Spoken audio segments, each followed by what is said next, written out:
Fala, meus amigos, tudo bom? Então, eu vou falar de um assunto aqui totalmente fora da minha área, totalmente fora da minha zona de conforto, totalmente fora de uma linha de raciocínio que eu elaborei durante uma vida inteira e depois você descobre que você pensou errado. Então vamos lá. Vou falar para vocês sem a ferramenta na mão, tá? Eu estou estudando, a partir de um tempo para cá, eu passei a dedicar, pelo menos a minha mente, para uma coisa que eu quis fazer a vida inteira, que eu sempre gostei da arte e de arte. Seja artesanato, seja coisas que mexem com a mão, coisas que você constrói, como imagem, som e criação. Então, quando você vê algo que você desperta a sua emoção, tem um trabalho por detrás. Seja despertar uma curiosidade ou seja despertar um sentimento. Curiosidade em que sentido? Como foi feito? De que se trata aquele assunto? Vou me aprofundar mais do que se está falando, do que se está filmando, do que é o objeto da informação. Então, eu tenho trabalhado em cima dessas questões. Eu sou uma pessoa que eu aprendo. Há muitos anos eu aprendi tudo sozinho. O brasileiro tem essa qualidade e esse defeito. Aprender sozinho. Aprende-se, porém se perde muito mais tempo do que se você tivesse um profissional qualificado a lhe mostrar os caminhos. Existe erro proposital, erro consciente, o erro de buscar uma nova forma de fazer. Vamos exemplo, tocar violão. Se você for uma pessoa que classicamente aprendeu da forma antiga, algumas regras ele vai, cara, vai torcer o seu nariz. Porque a sua mão não vai lá, o seu dedo não chega lá.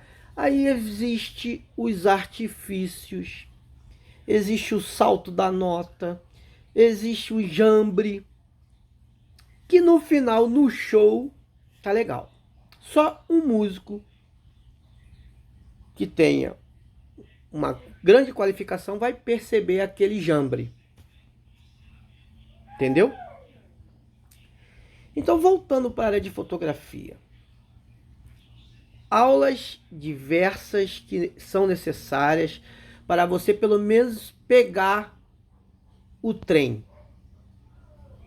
Quando eu falo pegar o trem, se imagine numa plataforma esperando um trem, quer dizer, você está esperando o conhecimento, e aquele conhecimento passa na velocidade 5. Tu só vê o trem passando. Por quê? Você percebeu que o trem passou naquela velocidade que você nem conseguiu identificar os membros que estavam lá dentro, as pessoas, se o vagão estava lotado, se estava vazio, tão rápido que foi. Na sua cabeça vai acontecer, esse trem não para aqui porque também ele é rápido, ele não é o parador, eu tenho que pegar o parador, tem uma escala de horário. Conforme você vai aprendendo, tendo esse conhecimento, vai tendo experiência, você já sabe que aquele horário o trem não para ali. Ele vai parar um outro que é parador. Então, o conhecimento para você operar e você às vezes receber certas informações tem graus. Então, voltando para a da fotografia, não adianta você pegar uma máquina, comprar a melhor do mundo, se você não tem noção básica. E aí entra o poder da informação. Daí vai entrar o poder daquela pessoa que tem a habilidade de passar o conhecimento. Existem várias formas de ensinar a mesma coisa, várias linguagens, tempo de absorção. Por exemplo, você tem um tempo, eu tenho outro, teu colega tem outro, sua mãe tem outro. Então, esse processo de aprendizado, hoje, na atualidade, para as pessoas sérias, é levado com bastante seriedade. Como é isso? Como é a informação que você está tentando passar e não tô entendendo? O professor na sala de aula que aprendeu daquele jeito, sabe? É massivo, aquela coisa batida, aquela coisa empurrada. Esses caras foram. Ele é tipo mágico, conseguir passar por um processo desse de aprendizado na pancada. E hoje você consegue naturalmente absorver informação só em ouvir. Você pode estar fazendo uma coisa agora e você está ouvindo aquela informação. E daqui a pouco você, quando deparar com a mecânica, que é você estar com a máquina na mão, aquela informação vai aflorar. Aí entra a história do trem. A informação já está dentro do seu subconsciente. Quando você pega a máquina, é a hora que o trem para e abre a porta e você entra dentro. Entendeu? Então eu vou passar para você a visão que eu aprendi e assim eu passo, porque assim eu aprendo. Não tenho capacidade de olhar, não tenho tempo para olhar, não tenho tempo, minha cabeça está fervilhando. Deixa tocando do seu lado ali aquela informação que você quer aprender. Que sejam vários locutores diferentes, várias pessoas falando sobre o mesmo assunto. Modo de foco. Campo focal ali. Eu, na minha ignorância, pensando em campo focal, eu pensava, boto a máquina no tripé, vamos falar de tripé para você esquecer todos os fatores que envolveriam uma tremidinha na fotografia. Vamos falar daquela informação que é precisa. O campo focal é uma faixa. Peguei com o César Augusto. É uma faixa. Na minha ignorância, eu foquei em você, o foco estava em você. E as pessoas do lado não ficariam tão em foco quanto você. Mas a faixa é como se você tivesse aquele filme de guerra, eles tinham aquelas catapultas, né? Então eles calculavam até onde a pedra ia. Pensa no seu campo de foco. Toda aquela faixa ali tá sobre risco de tiro. Então eles esperam o inimigo chegar, chegou ali, plic, bateu a foto. E essa informação eu peguei numa outra aula, numa outra pessoa comunicando, numa questão de algumas máquinas que têm problema do autofoco, muito lento, né? O autofoco é quando que a gente pensa, é aquela que o ser humano vem andando, o objeto vem andando na sua direção e você vai plic, plic, plic, plic, plic. E tem máquinas que, ao decorrer do tempo, você vai manuseando, você vai perceber aquelas deficiências. Boas numa coisa, ruim em outra coisa. É bem difícil você ter uma ferramenta boa para tudo. Entende? Excelente de tudo, pesada pra caramba de transportar. E você não vai num evento tão poderoso, você pode levar uma máquina mais leve, que vai exigir muito menos equipamento. Então, campo de foco, pensa na catapulta. Tudo que está naquela faixa ali está dentro do foco. Pá. Outra coisa. Eles não explicam dessa forma, mas eu vou explicar desta forma que eu acredito que vai valer pra caramba. O que é o ideal para uma fotografia 100% cravada? 100%, por exemplo, aquela fotografia legal. Aquela que você tirou, você sentiu orgulho. Putz, não vou dizer o que você fotografou, que seja uma mosca. Mas aquela imagem que você acertou em tudo. Na luz, na velocidade, o desfoque, não vou entrar nesse mérito, e na abertura correta. Lembrando do histograma ali. do, do tem, como é? Ah, vocês sabem. Eu também estou novo no negócio.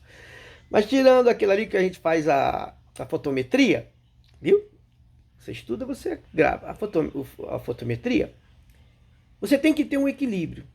Por exemplo, menor a velocidade, lembra que está no tripé, mais luz. Pensando nos fatores de nitidez, tende a ficar mais nítido. Porque não tem a tremidinha da mão, não, o obturador abre bastante. Beleza? Menor a velocidade, mais nítido. Um objeto parado. Pulamos para o outro fator. Cravei o foco. Pergunta que o César falou lá no vídeo anterior, numa aulinha. O que você quer naquela imagem? Pegar tudo a partir do momento que você apontou para ali como se fosse um vulcão, um canhão de fogo, varrendo tudo, ou apenas aquele objeto que seria o seu filho, seria o seu cachorrinho, seria uma flor? Ou você quer, lá atrás está tão feio que você não quer que aquele feio apareça, mas o objeto você quer que apareça. Então você decidiu isso aí, você vai escolher a abertura da sua câmera, correto? Então, as mais usuais é a 5/6. Tem a proximidade, tem o desfoque, mas não é o que eu quero entrar no mérito. Vocês vão entrar no mérito. Então eu vi a velocidade baixa, eu escolhi ali qual o objeto da fotografia e agora falta o equilíbrio de branco, o equilíbrio da luz, o equilíbrio do excesso. Uma coisa que a gente tem ouvido falar bastante nas novas tecnologias, que não vai ter o espelho, que não vai ter um monte de situaçãozinha, que você que é cru, muito cru, tem a mecânica na sua mente. Tem a mecânica, aquela mecânica básica da sua mente, que cortininha, espelho, que você olha, e quando você olha aí você, é isso que eu quero, aí bateu a foto, pá. Então, você precisa achar um equilíbrio aceitável, que você não vai ter um padrão, que para mim o padrão é um, para você talvez seja outro, mas para o teu sistema é outro. Então tem que ter um meio termo aceitável. Então você achou ali o equilíbrio, a sombra tá legal, o brilho tá razoável, não tá estourando, não tá faltando. Então tu achou aquele equilíbrio ali, cliquei. Pensando agora em algo que está em movimento. Algo que está, não em movimento, vamos colocar uma pessoa, que a pessoa querendo ou não, ai, você bateu a foto, você pegou aquela tremidinha dali, a sua mão quando vai apertar, também dá aquela coisa, ó, você vai, às vezes é o peso da máquina, você dá aquela mexidinha, mas que você pensa que não, a mão, ó, tá vendo? A mexidinha, essa mexidinha pega. Aí você tem que fazer pela regra que o César passou. Eu estou passando assim, literalmente, não porque eu sou profissional, não sou não, estou aprendendo. Mas eu aprendi. A regra mínima é uma lente de 50, bota 100 de velocidade. Uma lente de 75, bota 150 de velocidade. Certo? Você tem telefocos que vai lá 24, 70. Você está trabalhando no 24, trabalhando no 50. Você está trabalhando no 70, trabalhando no 150. E assim você vai evitar aquela tremidinha. Certo? É o mínimo. Tem gente que bota 1000 e pouco, mas 1000 e pouco, sabe o que vai acontecer? Não vai tremer, vai pegar tudo. É como eu vi numa aula anterior. Não existe como você congelar o que já está congelado. Você tem assim, 50, 100, 125, assim vai na escala. Se 125 congelou, 150 não vai fazer diferença. Então, quanto menor essa velocidade, mais nitidez você tem na sua fotografia. Mais qualidade você tem, mais informações você tem. Por que falamos informações? Quando você pega aquela fotografia e joga no sistema para edição, muitos detalhezinhos você consegue pegar naquela fotografia, não fica aquele granuladinho. Lembram daquela, antigamente das Olimpíadas, eles faziam aquelas quadradinhos no pessoal lá, eles iam virando e se formando figurinhas. Imagina você conseguir focar ali e pegar cada quadradinho daquele ali. Você vai conseguir trabalhar em cada quadradinho se você precisasse editar. Se você muito rápido, você pega só a imagem. Você pega tipo aquele borrão que se transforma na imagem. Aí tá a forma diferente de tu pegar o que quer dizer. Ah, eu quero uma câmera com muitos megas. Às vezes você nem precisa disso para o trabalho que você está efetuando. Você pegou um foguete para dar a volta no bairro. Podia ir de Fusca. Ah, mas Fusca é pequenininho, minhas pernas é muito comprida. Então tu cata uma ferramenta que vai te dar o conforto para tu dar a volta no bairro, que não seja tão cara, de manutenção tão absurda. Isso é um detalhe que passa desapercebido, porque quando o brasileiro quer comprar alguma coisa, ele faz pesquisa, compra errado. Como é que ele descobre que compra errado? Porque ele comprou muito para pouco ou comprou pouco para muito. É uma das coisas. Quando não é enganado pelo cara que vai vender, porque ele compra o usado e chega lá e pá. O novo é muito caro, o usado pode ter o risco do golpe e assim vai. Então tem empresas que te vendem o usado com garantia. Um preço bom, garantia. Detalhe, máquinas fotográficas têm vida útil. Mas não é vida útil dela se desmontar. Tem esses casos aí, né? Mas eu estou dizendo, as máquinas hoje são muito poderosas. Tem as máquinas muito profissionais, tem a máquina casual, que é aquela de emergência, que o cara precisa quando vai... Não é a máquina que está na mão o tempo todo, né? Então é aquele coisa que você tem boa, mas não é para estar ali moendo. E tem aquela que você pode moer, que ela aguenta. Só que ela tem vamos botar assim, dentro do sistema da máquina, tem uma ferramenta que ela funciona assim. Então, como tudo na vida, ela vai ter um desgaste. Aquele desgaste é calculado e trocou aquela peça, você tem uma máquina nova novamente. Entendeu? Porque você tem uma máquina que troca objetivo. Vamos dizer, para arranhar o objetivo, tu compra uma nova. Tô dando exemplo. Caiu no chão, quebrou o objetivo, você compra uma nova. Então, trocou aquela ferramenta, você tem uma máquina nova. Ah, mas tem as tecnologias novas que estão surgindo. As tecnologias... freia. Muito legal. Muito bacana. Interessante a gente estar atualizado, mas para o teu serviço, para aquele ganha-pão que você tem hoje, em que aquela tecnologia ia te adiantar? Quanto mais de salário você ia ganhar? Ah, mas eu gostaria de ter. Sim, você trabalha, você tem direito. Você tem direito de comer bem, dormir bem, morar bem. Mas dentro do seu dia a dia, do seu mundo atual, qual é a ferramenta que ia servir? Tu é um cara que está lá fotografando os tombos do Neymar? O presidente catar uma caneta? Você precisa estar longe, né? Ninguém vai deixar tu ficar pertinho do cara, filmando o cara ali, ó. Qualquer respiradinha tu tá pegando. Nítido, perfeito. Sonhos, todo mundo tem. Tem lentes que nós vemos aí que é absurda. Agora, uma coisa eu vou falar para você. Tem equipamento que pesa. O cara me falou hoje que ele faz um evento de fotografia, aniversáriozinho de criança, R$ 300. Eu não entendi o que é esses R$ 300. Se é apenas o arquivo, toma o arquivo, ou você vai bater as fotos, você leva as fotos para casa, você trabalha nela no computador e entrega trabalhado pro cara. Aí o cara imprime, o cara bota na internet, o cara faz o que quiser com as fotos. Eu não acredito que um álbum, eu acredito que é muito mais caro que isso. Mas para um cara que está iniciando e tem que levar o pão para dentro de casa, R$ 300 num dia, tá bom. Numa noite, numa tarde. Quantas horas de fotografia? 2. Entendeu? Um cartão, 2 cartões cheios, 64. Detalhe, cartões de fotografia. Não adianta você comprar cartão muito menor possível, que tenha 10 pequenos, mas não tenha um grandão com risco de perder tudo. Eu ouvi um caso aí de um cara que bateu foto de casamento, eu dei um pano, perdeu tudo. Olha o problema.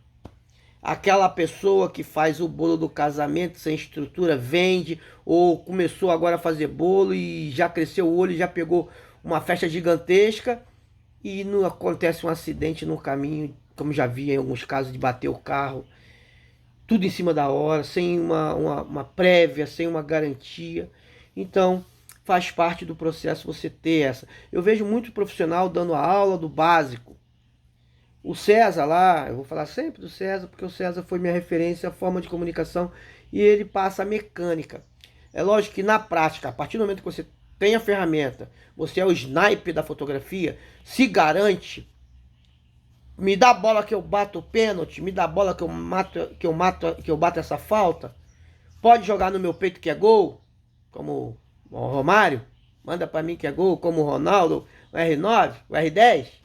Os dois. O R9 e o R10 é chulapa. Então, pegou ali menor velocidade, mais nitidez. Porém, objeto parado. Mais absorção de detalhes. Uma pessoa, você está fotografando numa pracinha, você põe o dobro da velocidade da sua lente para que você consiga bater.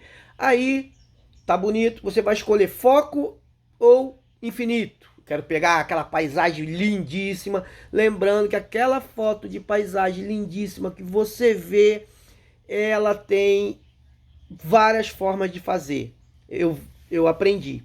O cara fotografa 2.8 e vai fotografando sequencialmente até o 22. Vamos botar o 22 da tela. Aí, 22 da lente. Aí ele pega aquela, não estou dizendo que vai tirar 200 fotos, mas vamos, teoricamente, 3 fotos.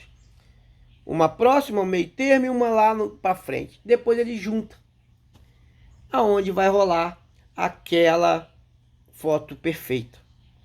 E vi em outro caso, por exemplo, você tem um filtro ND que você coloca como uma cortina para poder você conseguir certos tipos de efeito. Então, nem toda foto que você está vendo, ela é a fotografia que está lá. O cara botou um filtro, aí já filtra certos raios, já filtra certas luminosidades. Com esse filtro, ele está pegando até o que o olho não está pegando. Ou às vezes você está vendo e a fotografia não sai como você está vendo, porque falta um filtro. Então, são técnicas que a experiência vai lhe dizer. Agora, se tu colar com um cara que é bom pra caramba, até como ajudante dele, e ele te passar técnicas, dependendo da área que você quer atuar, eu curto. Vamos botar assim, se eu fosse fazer um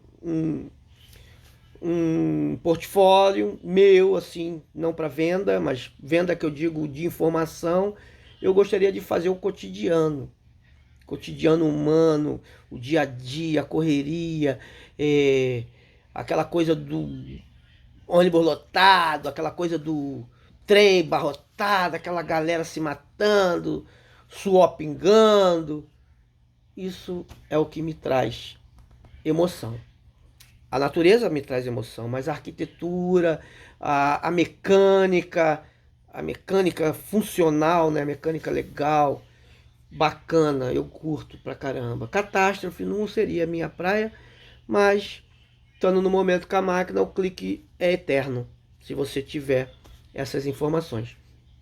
Então, só frisando, você colocou a maquinazinha no tripé, você está num ambiente controlado, de luz, controlado, você tem um pensamento, foco, desfoque, principal que você vai ter. Iluminou, né, sem explodir, no raio, como se fosse uma tocha humana, uma luz boa, pegando de todos os lados para aquela figura não ficar com sombra, porque a sombra, ela dá profundidade. A sombra tem o poder da profundidade. A sombra tem o poder da dramaticidade.